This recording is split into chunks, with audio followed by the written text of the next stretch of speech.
Well,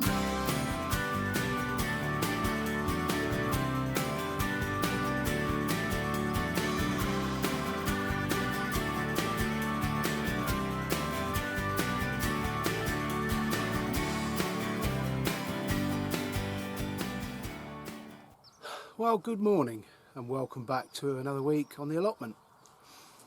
It's Sunday morning. We're set fair for a beautiful summer's day's weather.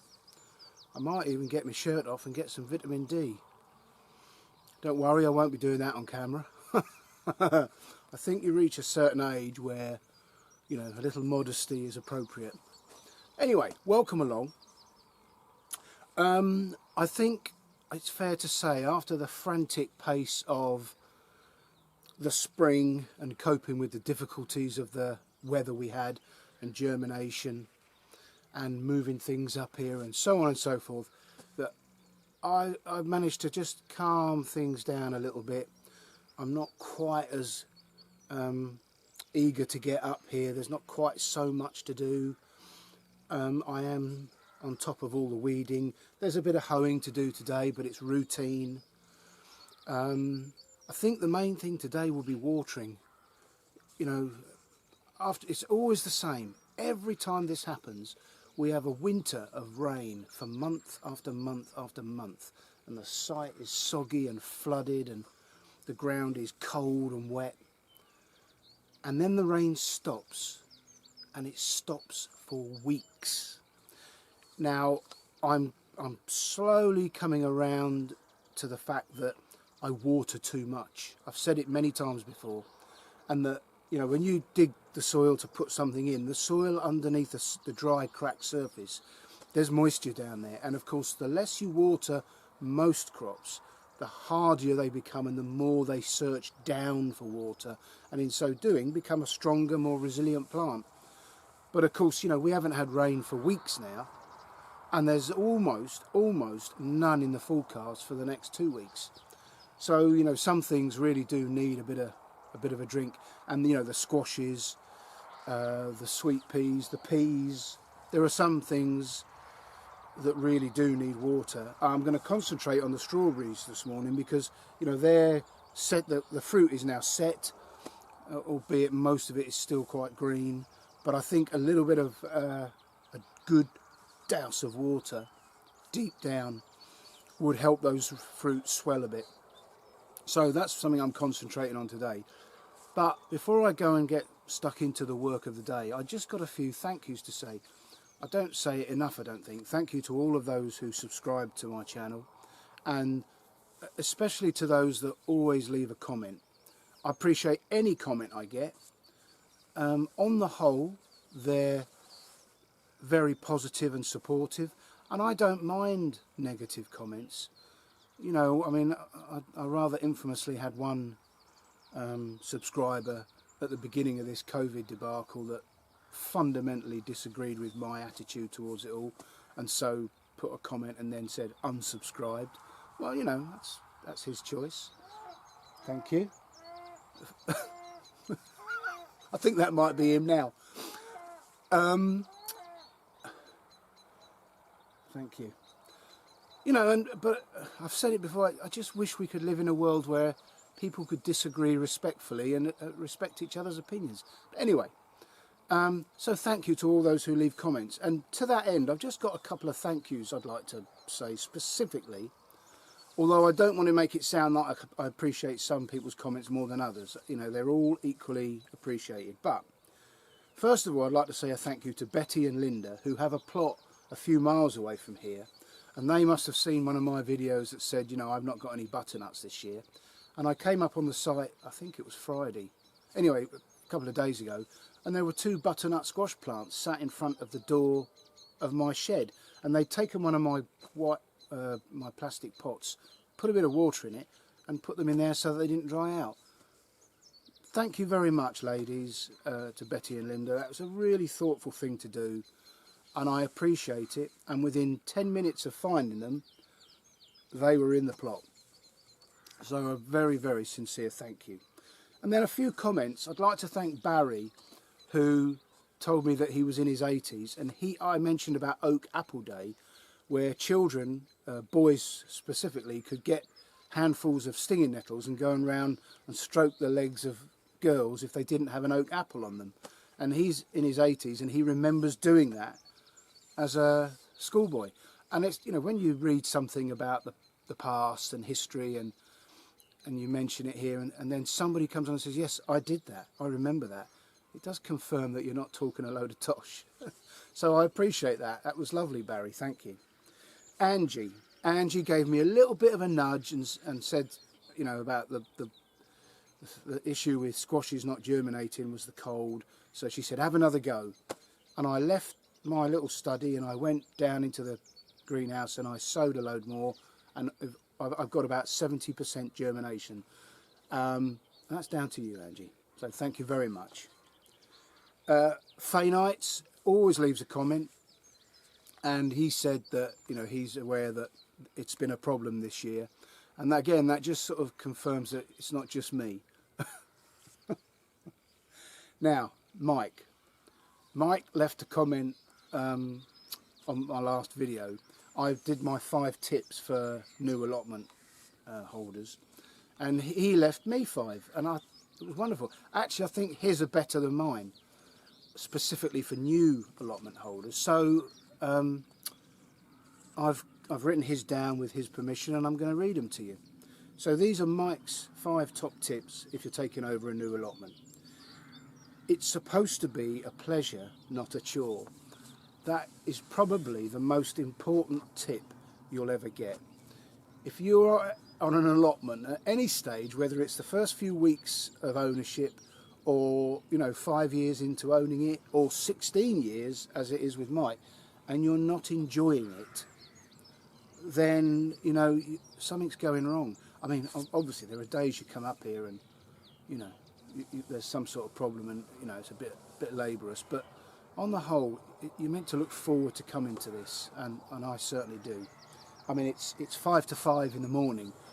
Trust me, I enjoy being here. Nothing you grow will ever look like the picture on the seed packet. Jesus, is that true or what? It's just like when you do a recipe out of a cookbook. You finish the dish and you look at it and you look at the photo in the book and you think, have I just used the completely wrong ingredients or what? Anyway, it's right. Yeah, I'll come back to that, I think. If the plot you inherit is in a bad way, invest in a roll of black plastic. Cover the plot to kill off the weeds, and roll back the plastic a little at a time to cultivate it. That is really good advice. Sometimes taking on a whole plot can be overwhelming, and you start digging and it takes a few hours to clear a couple of square metres, and you think, how am I ever going to manage all this? Well, you don't have to. And Mike's tip is an absolutely sound one, and just lets you take it at bite-sized chunks. Understand that you will never reach a point where you can say, I'm finished. There's always something else to do. That is wise words. I mean, you know, any garden and any gardener will tell you that it's always an evolving picture. I've been in a few gardens, you know, working in the gardens, where they've brought in a designer and then they brought in landscape gardeners, and they've created the garden that was designed, and they're hollow, they're soulless. You know, what you want is a garden that where they've moved into the house and they've made a start, and over the years they've added to it, they've changed things. You know, it should be a reflection of the owner, of their life and of their work and of their personality. And an allotment is the same. You know, you never ever finish, because once you've done one thing, the plants and the produce has moved on, and there's something else. So it's an ever evolving picture. Every day is a school day. And there is always more to learn and new methods to try, no matter how long you've been gardening. And, you know, again, absolutely spot on, Mike. Anybody who is closed to new ideas and new ways of doing things is the lesser for it. And that goes way beyond gardening and allotments, I think. Yeah, so thank you for those, Mike. They were well received and I thoroughly enjoyed reading them, and like I say, I think they're better than mine, which is why I've shared them. So welcome along. I always enjoy being up here, especially when I get here before the sun. And I'm going to put the brew on in a second as a tractor makes its way down the road. And I thought I'd take this opportunity to share a little story that Mike, one of my subscribers, kindly left for me in his comment, which had me genuinely laughing out loud, sat all on my own. And he's had his allotment 16 years, and in the early days he used to have a bit of a coffee break with 4 or 5 of the older guys on the plot who are now sadly all gone. And one of them told the story about, before that, it was quite a tradition in the local area for the vicar to come along and bless the allotment plots. And he remembers on one occasion the vicar was waxing lyrical, Mike's words, not mine, about the allotments, and he said how wonderful the allotments looked and what a good job God and the allotmenters were doing on the plot. And a little voice from the back of the people said, you should have seen the plots when God was doing it on his own. Oh, it's wonderful. That story is lovely on a couple of levels. First of all, it's about allotments. Secondly, it's funny. And the third thing is it just shows how different people, you know, whether you're religious or not, view situations. And you know, I have to say, nobody else is helping me on this plot. This is all my own work, for better or for worse. There's no greater body giving me a hand here. In fact, I think, if anything, sometimes he puts things down here to make it more challenging. Yeah, lovely story. Thank you for sending that to me, Mike. I appreciate it. Well, let's have a little look around the site at some specific items. And again, you know, going back to Mike's points, every day is a school day. And again, some of these lessons after 5 years of having this plot, I shouldn't really be learning, but these runner beans have been in a few days now, and so far, touch wood, they haven't been touched by the slugs. And that is because they grew on in the greenhouse to that sort of height. I mean, I don't think they've grown much since I put them in. So they've got a couple of, well, a few inches of growth on them, just enough to get them up off the ground and away from the slugs.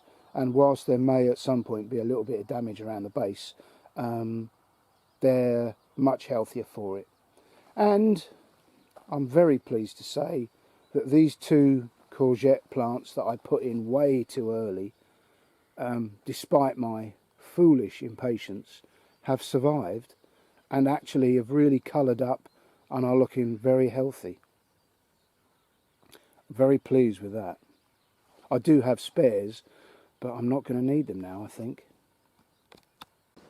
I did say in a previous video that I've never managed to overwinter broad beans.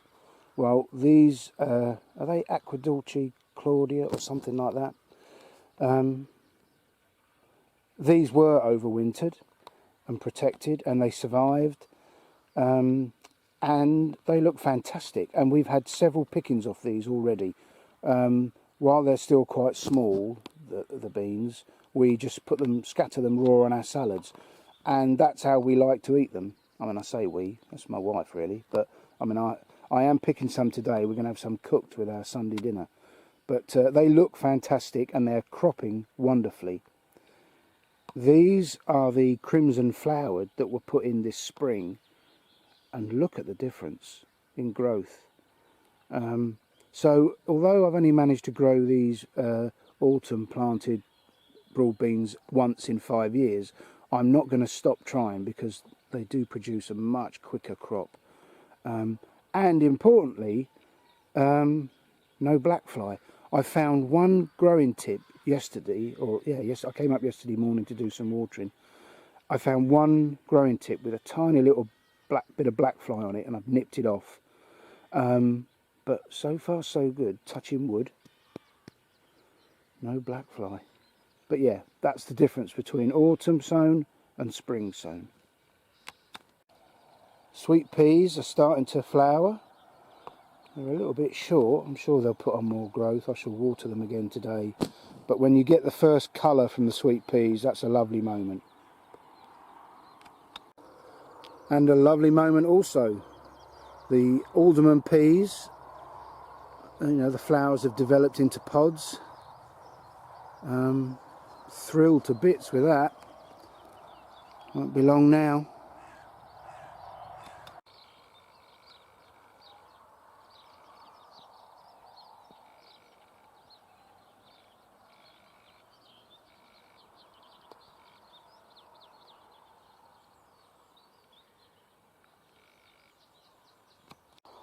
The tomato plants are looking really healthy. This hot, dry weather is definitely their cup of tea. And they could not look better. Just a little bit of nipping out of the side shoots to do today. But yeah, they're looking good.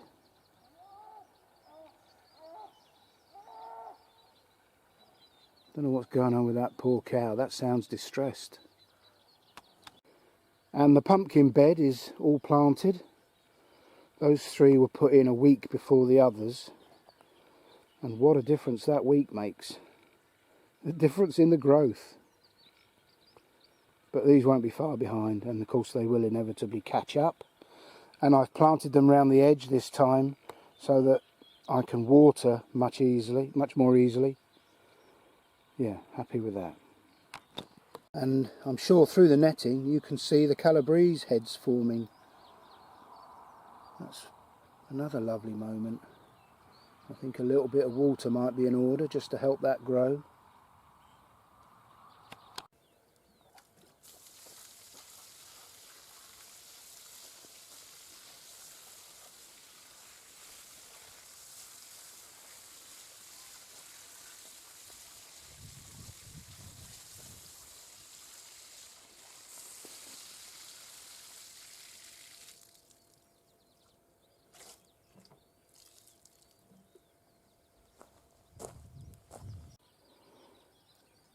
These beetroot were quite small plants when I put them in as plug plants, and there's about 4 or 5 beetroots in each cell.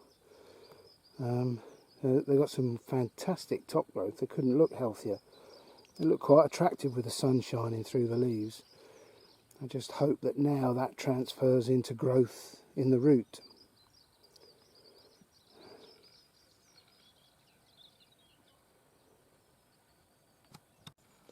Well, I've done an hour's watering and I fancy a break, so I thought I'd come over and take you on a whistle-stop tour of Bridget's plots.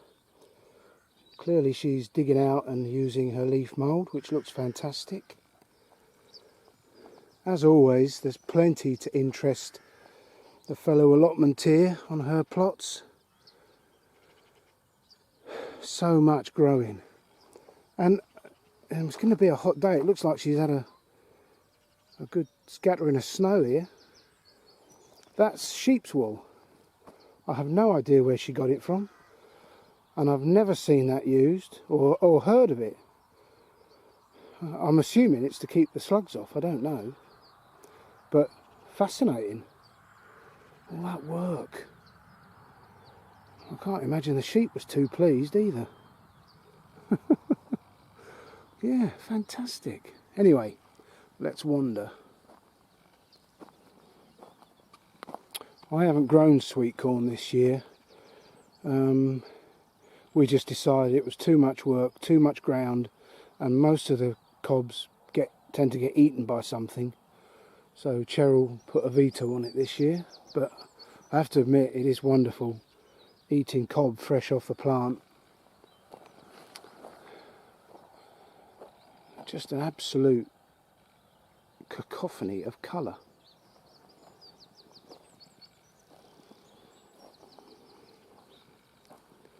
Wonder where she got the sheep's wool. You can hear the hum of bees everywhere you walk.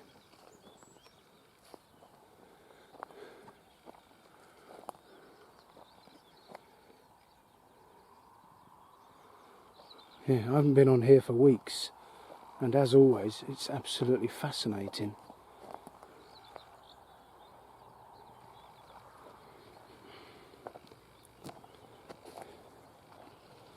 Yeah, fantastic. Well, that's about an hour of watering, and of course the beauty of doing it now, it's just gone 6, is that hopefully the soil has cooled down, and the water will have a chance to soak into the ground rather than just to be evaporated. That's the theory. So yeah, quite happy with that progress, but way overdue a brew. So as I operate the Kelly kettle, I thought I'd tell you about I think it was about a 40-minute video I watched on YouTube last week, where Michael Parkinson, it's going back a few years now, interviewed Michael Caine, Sir Michael Caine. And if I can remember, I'll put the title along here somewhere. Really entertaining 40-minute video. What a wonderful interviewee Michael Caine is.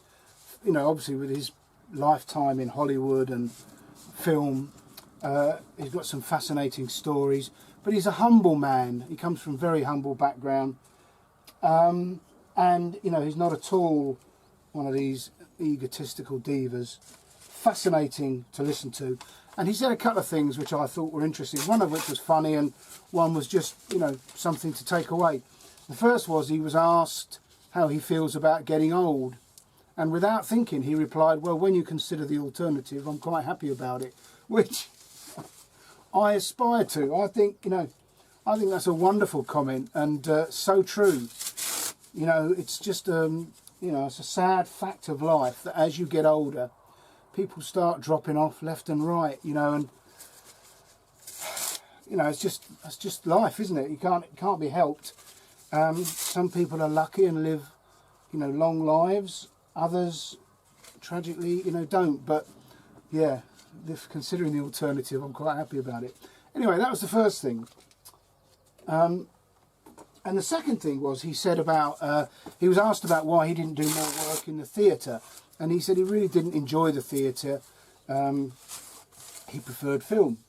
And he said that when he was starting out in his early days on the stage, he had one small part where he had to, there was an argument or something going on stage, and he had to walk through a door into the supposed room and say his lines. And as he went, there was a big argument and someone had thrown something, it got blocked behind the door, and when he went to open the door, he couldn't open the door, and it was sort of ajar, and it sort of flummoxed him and he didn't get on stage. And after the production, or after that performance that evening, he spoke to the director, and the director said, you know, what went wrong? He said, well, I didn't know what to do, it wasn't meant to be like that. And he said, use your difficulties, use the difficulties. You know, if it's a comedy, oh, and I think it was a chair stuck behind the door, he says, if it's a comedy, trip over the chair. If it's a drama, throw the chair at somebody. But when you come across a problem or a difficulty, use it to your advantage. And Michael Caine said that not only was that helpful in stage, but he took that analogy and he took it into his, you know, into his life. And I just thought that was really clever. You know, they always say, you know, it's not making the mistakes, it's how you learn from them, and when you fall off the horse you should get back on. And you know, we've all heard these sort of analogies and sayings, but I think, you know, for any young person, I think that's a really, really important lesson to learn. And I don't think it's one we teach people enough, that there will be problems in your life and setbacks. It's inevitable. Just learn to use them to your advantage. And I think that goes for everything in life, from allotments to relationships. And I'd just like to accept your gratitude for me passing on this profound lesson and improving your life as a result of it. But, you know, joking aside, it's so true, isn't it? That, you know, some people crumble and get upset and lose their temper. But you must learn from your setbacks and you know, as he says, try and use them. Anyway, that's enough of the sermon.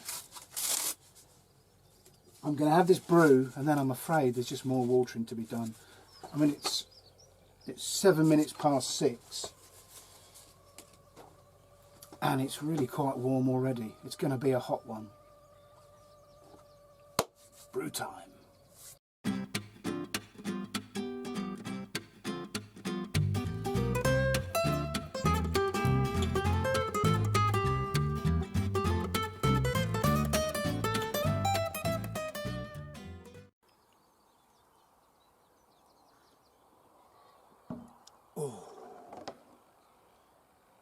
Well, I was looking through my Red Herrings and White Elephants book, and I came across a saying whose origin has something to do with sheep, and I thought moving on from Bridget's plot was a nice link. So, being tarred with the same brush. This expression is an old farming term which derives from the practice of treating the sores of an entire flock of sheep. The sores could be coated by a brush dipped in tar. The same brush would be used on all of the stricken sheep, but never on a healthy animal, for fear of passing the infection on, in which case all infected sheep were tarred with the same brush. Very good.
Well, I've just taken my first offerings to the farm shop. I filled that trug to overflowing with broad beans, and they've gone on sale this afternoon. But this is our little selection to go home. And we freeze most of these strawberries in bags in the freezer, and then as the other fruit ripens and we pick it, it'll be all mixed together to make mixed fruit bags for our smoothies through the winter. Although obviously some of those will go on our cereal and be eaten fresh. And some of them didn't make it into the containers, obviously, because it's one for me, one for them. Lovely. Oh, well, I've got to be honest, the weather's beaten me. It's early afternoon. I mean, I've been up here since before 5, so I've put in a good shift. And I've made my Comfrey fertilizer. I've done a lot of watering. I've put in some more runner beans on the tripods or the teepees. A lot of hoeing. The plot is looking really, really neat and tidy. I've cut the grass behind here. I've cut a couple of little grass paths I've got. I did some of the communal area, and then one of the other chaps came over and said leave that and I'll do the rest, which was very good of him. So yeah, I've been busy. Obviously taken some stuff to the farm shop, so very happy, but I have to be honest, I'm blooming uncomfortable, and I'm going to have a week's worth of working in this heat, so I don't need to push myself. I'm going to go home, I'm going to go in the fridge in the garage, get myself a cold can of cider, and I'm going to sit on under the umbrella on the patio, put my feet up and relax until Cheryl says, have you got a minute? So, thanks for coming along, thanks for subscribing, give it a thumbs up if you can. We're off in the caravan next weekend, so not quite sure when I'll post again. I'll try and get one in around the weekend. If not, it'll be a fortnight from then. So whatever you're doing, enjoy this lovely weather, be nice to each other, look after yourselves, and I will see you next time. Take care, bye for now.